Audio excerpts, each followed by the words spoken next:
Okay, Tata chemicals என்ன pattern கேட்டிருந்தாரு. Tata chemicals வந்து ஒரு ரேஞ்ச் பவுண்ட் பேட்டர்ன்ல தான் சுத்திக்கிட்டு இருக்கு.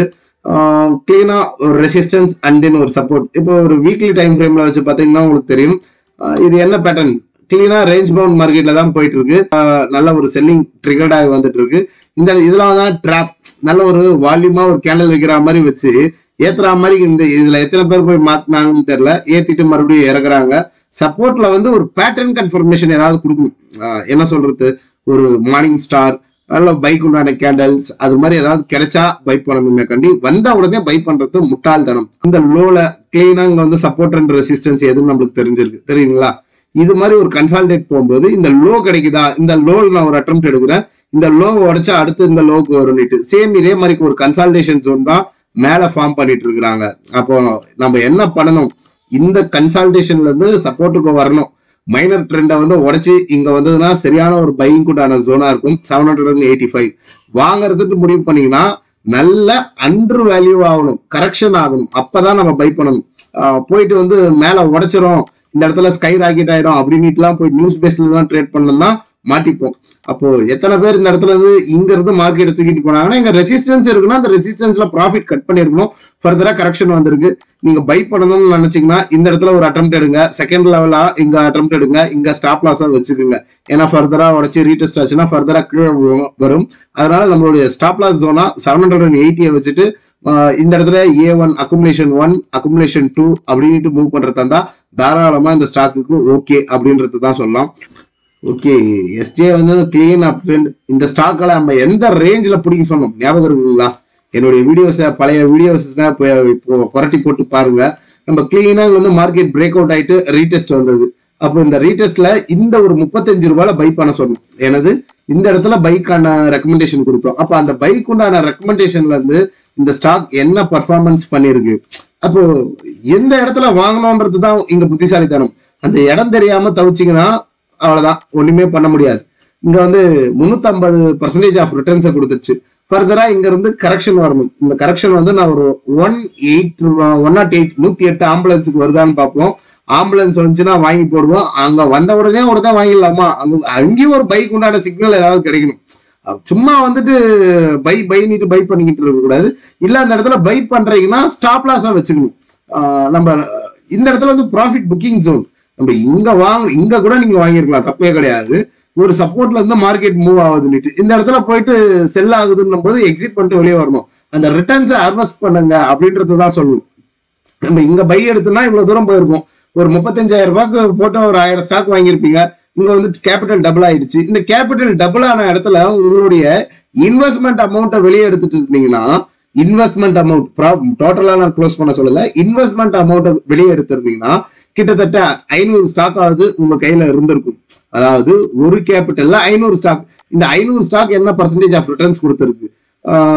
கிளீனா இங்க இருந்து இந்த ஜோனுக்கு ஒரு 187%. அந்த ஸ்டாக்லாம் வந்து லாங் டேர்ம் விட்டுட்டு வேடிக்கை பார்த்துருக்கலாம். அப்ப என்ன ஆயிருக்கும், மார்க்கெட் மேல போச்சா, கீழே வரட்டும், மறுபடியும் உடைச்சு இங்கேயே வரட்டும், ரீபை பண்ணலாம். நம்ம போட்ட முதலீட இங்க வாங்கிட்டு மேல போயிட்டு விற்காம கீழே வந்து உடைச்சு கீழே வந்துருச்சுன்னா அந்த டைம் வேஸ்ட். இங்க வந்து யார் முக்கியம், என்ன ஏது முக்கியம்னு பாத்தீங்கன்னா டைம் இஸ் கோல்டு அப்படின்னுவாங்க. காலம் பொன் போன்றது. அந்த காலத்தை கரெக்டா எந்த இடத்துல யூஸ் பண்ணி மார்க்கெட்ல ஷார்ட் டேர்ம்ல சர்வை ஆகி சம்பாதிக்கணும்ன்றது தான் இங்க முக்கியமான பாடம். NHPC இந்த ஸ்டாக் நம்ம எந்த ரேஞ்சில் சொன்னோம், லாங் கன்சல்டேஷன் மோட்ல இருந்து பிரேக் ஆகும்போது தமிழ் ஷேர் மார்க்கெட்ல இருந்த நண்பர்களுக்கு நல்லாவே தெரியும் இந்த ஸ்டாக் பெரிய பூம் ஆகுங்க, வாங்கி வைங்க அப்படின்னு சொல்லியிருப்போம்.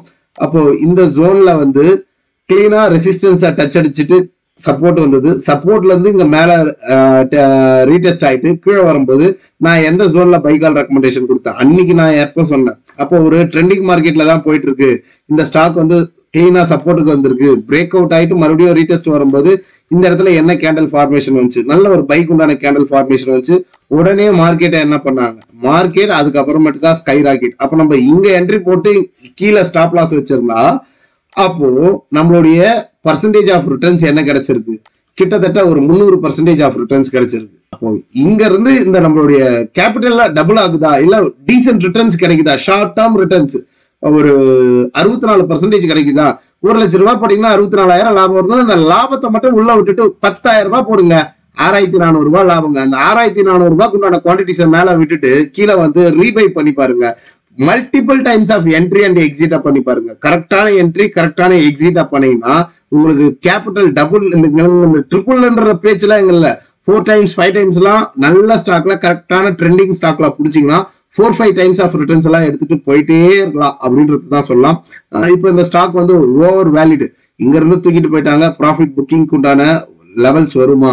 அந்த லெவல்ஸ் வந்து நம்ம எப்படி பிடிச்சிக்கலாம்? யாருன்னா வச்சிருந்தீங்கன்னா ஹோல்ட் பண்ணுங்க. அதுக்கு நீட்டு அவசரப்பட்டு எக்ஸிட் பண்ணாதீங்க. இந்த ஸ்டாக் வந்து என்ன ரேஞ்சில் போச்சு, இப்போ என்ன ட்ரெண்ட்ல இருக்கு அப்படின்றதையும் கிளீனா பார்த்துருவோம். அப்போ ஒரு ரெசிஸ்டன்ஸா மூவ் ஆயிட்டு இருந்தது இந்த ஜோன். இந்த ஜோனை கிளீனா உடைச்சிருக்கு. அப்போ ஸ்விங் லோ டு ஸ்விங் ஐ நம்மளுக்கு வந்து ஒரு ஃபெப் லெவல் கரெக்ஷன் ஆகுது. 0.6க்காவது வரணும். அந்த 0.6ன்ற லெவல் வந்து இவ்வளவு தூரம் ஒரு ₹75 வந்ததுன்னா இது வந்து குட் லெவல் ஃபார் அக்குமுலேஷன் அப்படின்னு சொல்லலாம். இல்ல இங்க இருந்து நல்ல ஃப்ரீ ஃபால் ஜோனா வந்துச்சுன்னா 61க்கு வந்துச்சுன்னா ஃப்ரெஷ் பைக் உண்டான ஜோனா பார்க்கலாம். இப்ப இந்த இடத்துல போயிட்டு ரிஸ்க் எடுக்கிறதும் ரஸ்க் சாப்பிட போறதும் உங்களுடைய முதலீடு நீங்க தான் முடிவு பண்ணிக்கணும். அதுக்கு நான் எதுவும் பொறுப்பா இருக்க முடியாது. நம்ம எப்பவுமே சேஃபர் சைட்ல லோயர்ல இருக்கிற இடத்துல தான் பை பண்ணணும். அதுதான் ஸ்டாக் மார்க்கெட்ல பெரிய பெரிய ரிட்டர்ன்ஸ் கொடுக்கும். நம்ம இங்க ஏறுதுன்னு போய் ரன்னிங் ஸ்டாக்கை சேஸ் பண்ணாதீங்கன்னு எத்தனையோ முறை சொல்றோம். ஏன்டா அப்படி இருக்கிறீங்கன்ற தெரியல. கரெக்ஷன் வரட்டும் பிரதர், வாங்கிக்கலாம், பாத்துக்கலாம். பட் வந்து ஃபண்டமெண்டலி ஸ்ட்ராங்கான நிறுவனம் லாங் டேர்ம் க்ரோத்துக்கு நல்ல ஒரு முன்னணி மேல தூக்கிட்டு தான் போவாங்க. NHPC என்ன ப்ராடக்ட் அவங்க மேக் பண்றாங்க, என்ன ஏதுன்றது ஃபண்டமெண்டல்ஸை போய் தேடி பாருங்க. அப்படி இல்லை இன்னமும் நம்ம வேற ஒரு ட்ரெண்ட் அனலைசிஸை பாக்குறோம்னா இந்த சப்போர்ட், அப்போ இது வந்து ஒரு ட்ரெண்டிங் மார்க்கெட்டா போச்சு. இந்த ட்ரெண்டிங் மார்க்கெட்டை பிரேக் அவுட் ஆயிருக்கு. ரீடெஸ்ட்டுக்கு வரட்டும். ரீடெஸ்ட் வந்து ஃபெயில்ட் ஆகி மறுபடியும் உள்ள வந்ததுனாலும் இந்த சப்போர்ட் தான் காட்டுது. வெயிட் ஃபார் த கரெக்ஷன் அப்படின்றத சொல்லலாம். நெக்ஸ்ட் பாத்தீங்கன்னா மோதிலால் ஒஸ்வால் ஒருத்தர் கேட்டிருந்தாரு இதனுடைய லெவல்ஸ் என்ன அப்படின்ட்டு. கிளீனா வீக்லி வைஸ்ல ஸ்கை ராக்கெட் ஆயிருக்கு பிரதர். இதை நம்ம எப்படி புரிஞ்சுக்கலாம்? இந்த இடத்துல ஒரு ஸ்ட்ராங் லிக்விடிட்டி ஏரியா இருக்கு. கரெக்ஷன் வரட்டும். இல்லையா இந்த ரேஞ்சை மேல உடைச்சு நிக்கட்டும். மார்க்கெட் வந்து திஸ் ஒன் இஸ் குட். இங்க பியரிஷ் கேண்டில் வந்திருந்தாலும் நாட் ஃபார் செல்லிங் சிக்னல். இதை மேல உடைச்சு ரீடெஸ்ட் வந்தா மேல ஸ்கை ராக்கெட் ஆகிறதுக்கு ஹைலி பாசிபிள். இல்ல கரெக்ஷன் வந்தா 1472 ஃபர்ஸ்ட் லெவல் சப்போர்ட் வந்து 1586, 1464 வந்தா எக்ஸாக்ட் ஒரு பையிங் கூட்டான ஜோனா இருக்கும். கிளீனா அந்த ட்ரெண்டிங் மார்க்கெட்ல அழகா போகுது. ஒரு ரெசிஸ்டன்ஸா போயிட்டு இருந்த ஜோன் அண்ட் தென் சைட்வேஸ் உடைச்சு மேல போயிருக்கு. மேல போனதுக்கு ஒரு கரெக்ஷன் வரட்டும், இல்ல அதுக்கு மேல உடைச்சு வைக்கட்டும், கன்ஃபர்மேஷன் எடுத்துக்கலாம். இந்த இடத்துல போயிட்டு ஃப்ரெஷ் பை பண்றீங்கன்னா வேணாம் அப்படின்னு வச்சிருக்கிறவங்க ஹோல்ட் பண்ணுங்க. நான் இங்க வாங்கி இருக்கிறேன் பிரதர் அப்படின்னீங்கன்னா கரெக்ஷன் வந்தாலும் டுவர்ட்ஸ் மேல போறதுக்கு ஹைலி பாசிபிள். பேஷண்டா இருங்க, ஹோல்ட் பண்ணுங்க அப்படின்றதா சொல்லலாம். அண்ட் தென் இன்னொரு டாபிக் வந்து என்னன்னு பாத்தீங்கன்னா நல்ல ஒரு அருமையான டாபிக் கேட்டிருக்காருங்க. இந்த அருமையான டாபிக்கு நம்ம ஒரு அருமையான பதில் சொல்லுவோம். ஹெட் அண்ட் ஷோல்டர் ஃபார்ம் ஆகுது மட்டும் புரியுது. எதுலயோ கமெண்ட்ரி பேசி இருக்கிறாங்க, இன்னும் பேட்டர்ன் எல்லாம் நம்புறீங்களா அப்படின்னு இன்னொருத்தர் கேட்கிறாரு. கோடு போட்டு டிராயிங் போட்டு அட கொடுமையை பெருங்கொட்டும், இட்ஸ் ட்ரூவா brother, pattern will not work அப்படின்ட்டு அவர் சொன்னதை இவர் வந்து நம்ம கிட்ட கேட்கிறாரு. நாங்க அந்த பேட்டர்னை விட்டா வேற எதுவுமே எங்களுக்கு தெரியாது. சார்ட் பேட்டர்ன்ஸ், அந்த ட்ரெண்ட் லைன், சப்போர்ட், ரெசிஸ்டன்ஸ், இதுதான் எங்களுடைய தாய் தந்தை. அது சொல்றது பிரகாரம் தான் நாங்க இங்க கேம் பிளே பண்ணுவோம். அதுதான் எங்களுடைய சக்சஸ் ரேஷியோ. ஓகே, இதுக்கு வந்து எங்க ஸ்டூடெண்ட்டுக்கு வந்து நம்ம ஒரு ஸ்டாக் வந்து ஒரு சச் ஏ ஷார்ட் பீரியட் முன்னாடி தான் சொல்லியிருந்தோம். இதை வந்து என்னைக்கு நம்ம சொல்லியிருக்கிறோம் அப்படின்றத பார்த்துருவோம். கிளியரா 6/2/2024, அதாவது இந்த மாதம் 6ஆம் தேதி. இன்னைக்கு என்ன தேதி? நம்ம கிளீனா 6ஆம் தேதி சொல்லியிருக்கிறோம். இன்னைக்கு தேதி 10, 6ஆம் தேதி, அதாவது இன்னைக்கு சனிக்கிழமை. அதை விட்டுடுங்க. 6, 7, 8, 9 3 நாள்ல இந்த ஸ்டாக் என்ன பர்சன்டேஜ் கொடுத்துருக்கு, அந்த நான் என்ன சொல்லியிருக்கிறத கேளுங்க. பெனி ஸ்டாக் கொடுக்குற ரிட்டர்ன்ஸ் எந்த ஸ்டாக்கும் கொடுக்காது. இந்த stock Vikas eco lifetime ஒரு ₹4.50, ஒரு ₹4500 போட்டிங்கன்னா ஒரு 1000 ஸ்டாக். இந்த ₹4500 ரிஸ்க்குன்றது எடுக்கிறவங்க எடுங்க. ஒரு ₹6.50 வந்து ரெசிஸ்டன்ஸ். அந்த ரெசிஸ்டன்ஸை உடைச்சதுன்னா அது ஒரு ₹22 போகிறதுக்கு ஆல் டைம் ஹைக்கு போகிறதுக்கெலாம் வாய்ப்புகள் அதிகம். இப்பயும் சொல்கிறேன், ரிஸ்க் மேனேஜ்மெண்ட், மணி மேனேஜ்மெண்ட் மிகவும் முக்கியம். அதுக்கு நீட்டு இந்த ஸ்டாக்கில் போய் 1 லட்சம் போடுறேன், 50,000 போடுறேன், கோடியை கொட்டுறேன், எனக்கு லட்சத்தில் புரளணுன்ட்டு ஆசை நீட்டுலாம் போட்டிங்கன்னா நாமம் போட்டு போயிடும். ரிஸ்க்கு எனக்கு தெரியும், இந்த ஸ்டாக்கு ரிஸ்க்கு. நான் இந்த 4500 ரூபாய் தான் ரிஸ்க் எடுப்பேன் அப்படின்ட்டு இருந்தால் எடுங்க, இல்லைன்னா விட்டுடுங்க. அவ்வளோதான் நான் சொல்ல முடியும். சரியா? ஓகே, நம்ம என்ன சொன்னோம் ஏதுன்னு கேட்டீங்களா? இப்போ நம்ம அந்த ஸ்டாக்குக்கு நம்ம பை பண்ண ப்ரைஸ் எங்க கிளீனா விகாஸ் ஈகோ நான் வந்து எவ்வளவு ரிஸ்க் எடுத்திருக்கிறேன்னா ஒரு 11,000 ரூபாய் ரிஸ்க் எடுத்திருக்கிறேன். 23% ஆஃப் ரிட்டர்ன்ஸ் கொடுத்துருக்கு. அதாவது 4 ரூபாய் 14 பைசால பை பண்ணிருக்கிறேன். 23% ஆஃப் ரிட்டர்ன்ஸ்.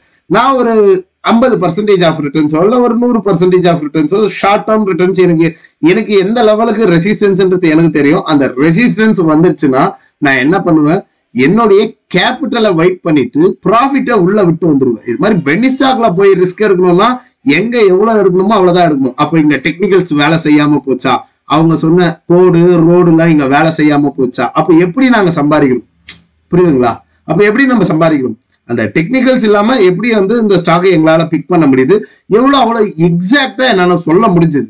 இந்த ஸ்டாக்ல 4 ரூபாய் 50 காசு நான் வாங்கினது 4 ரூபாய் 17 பைசா. இயர்லியாவே நான் என்ட்ரி எடுத்திருக்கிறேன். 4.50க்கு ஏன் எங்க பசங்களுக்கு சொல்றேன், என்னுடைய ஸ்டூடெண்ட்ஸுக்கு எதுக்கோசரம் சொல்றேன், அந்த இடத்துல மொமெண்டம் ஃபார்ம் ஆயிருக்கு, அது மூவ் ஆகும் அப்படின்னு கான்பிடென்ட் எப்படி எங்களுடைய ஸ்டூடெண்ட்டுக்கு நம்ம சொன்னோம், எங்க ஸ்டூடெண்ட் எப்படி அதை எடுத்தாங்க, எப்படி அவங்களும் ப்ராஃபிட் பண்றாங்க, இதெல்லாம் தாங்க டெக்னிக்கல்ஸ். இதெல்லாம் சும்மா வந்து ஃபேக்கு மித்து அப்படின்னாங்கன்னா அவங்களுக்கு வந்து அது மேல நம்பிக்கை இல்லைன்னா நம்மளுக்கு வந்து அதை பத்தி கவலை இல்லை.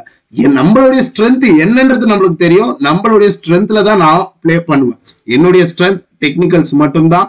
டெக்னிக்கல்ஸ் அண்ட் ஃபண்டமெண்டல்ஸ் ரெண்டுத்தையும் கம்பேரிசன் பண்ணி பாத்தீங்கன்னா அம்பும் வில்லும் சேர்ந்த மாதிரி இலக்கை துல்லியமாக தாக்கும்.